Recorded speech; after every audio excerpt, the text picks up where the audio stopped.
Jess and Amy were playing dress-up. And now they were looking for the princess dress in Amy's dressing-up box.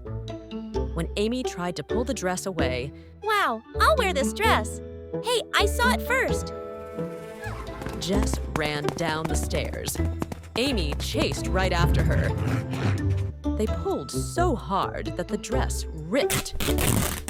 That's because you grabbed it. It's your fault.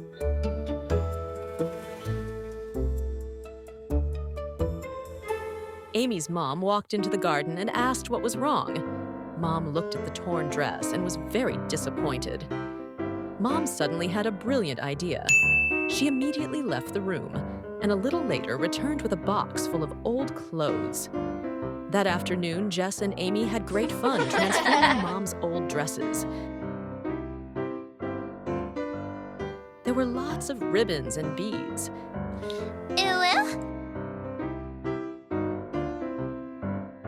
And there was a lot of glitter, too.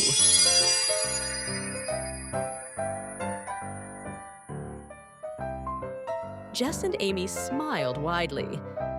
Both girls were very regretful. I'm sorry for not sharing earlier. The outfits looked wonderful. The two girls realized that when you share, you receive more in return.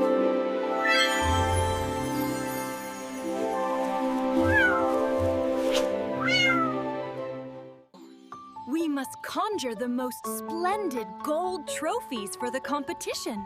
The day of the very first fairy contest had arrived.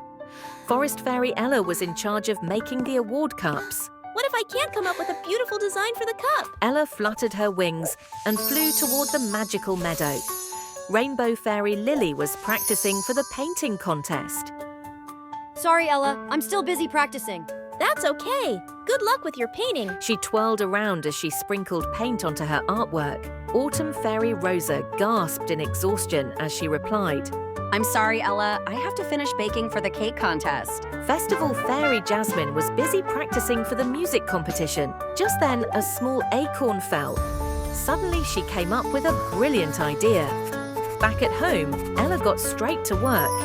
She glued a sturdy twig beneath the cap of each acorn, then used mulberry seeds as the handles. They still need something to make them extra special. After thinking carefully, Ella realized exactly what would make the cup perfect. She added a few lovely flowers and a sprinkle of sparkling fairy dust. Soon, the cups looked absolutely wonderful. The winners were deeply touched when they received Ella's glittering trophies. At the end of the day, everyone gathered to await the final cup to be awarded. They all clapped and cheered for Ella. She truly deserved it.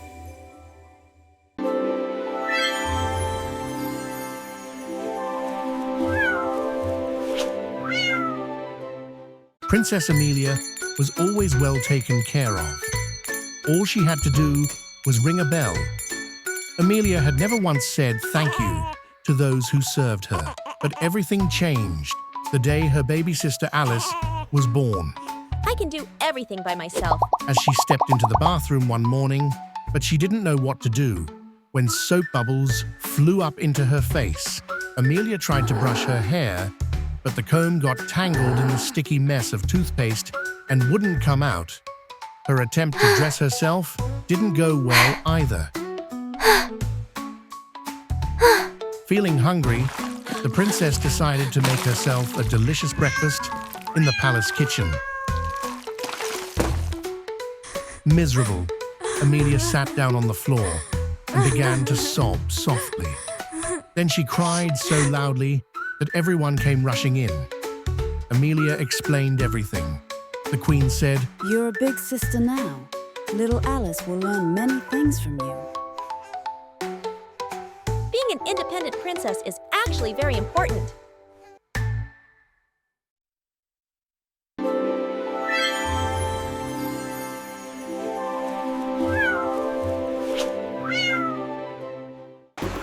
Beth and her dad were on vacation. They built sandcastles together, played in the sea,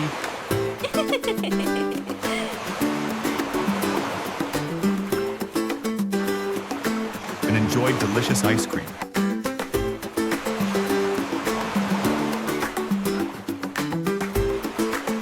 Beth listened to the sound of the ocean and thought how magical it would be to be a mermaid.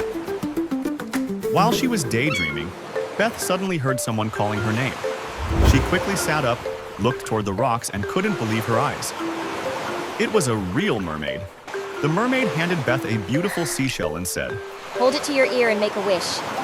Beth made a wish right away. In an instant, she had a sparkling, beautiful mermaid tail. The mermaid took Beth's hand and said, My name's Melody. Beth flicked her tail excitedly, and together they dived into the sea. They dived and swam in the crystal clear water. Beth was so happy to meet other mermaids, braided each other's hair with glittering sea jewels,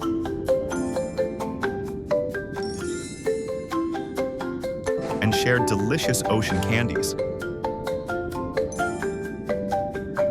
Melody suddenly exclaimed, Look, the dolphins are coming to play with us. Beth held onto a dolphin's tail. The friends giggled with joy as the dolphins leapt through the waves to make them laugh. Before long, Beth heard someone calling her name again. That's my dad. I have to go.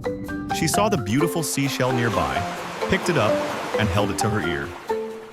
Beth smiled and thought, Maybe I'll have more underwater adventures tomorrow.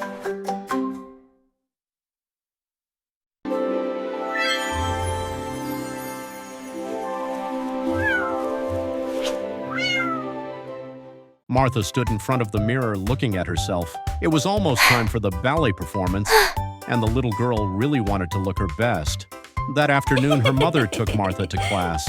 She looked at the other girls around her. I wish I had a prettier outfit. This one is too old. When she got home after class, Martha found a small note on her bed. Look under your bed, where you sleep every night. I hope you'll be happy and that they fit you well.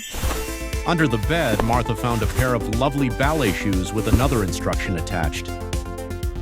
Extremely excited, Martha read the next instruction. Now go to the bathroom and find your duck friend. Look under the towel. You might get lucky. Go down to the garden and you'll find a green flower pot. Hidden inside is your next gift. She pulled out a pair of super sparkly tights. This was the most amazing game ever. What helps you rewatch all your performances? I'll rewatch my performances on TV. Where's the bread kept? Take a look inside. You might find something shiny for your hair. She looked down at all the beautiful things and couldn't believe they really belonged to her. At that moment, Martha's mother appeared in the kitchen. Her mother smiled lovingly at Martha. Mom, did you buy all of these? Yes, you truly deserve them. I know how hard you've been practicing. Why don't you try them on right now? Thank you, Mom. I love my new outfit so much. On the day of the performance, Martha danced gracefully on stage. She had always loved dancing, and in her new outfit, she truly felt like a prima ballerina.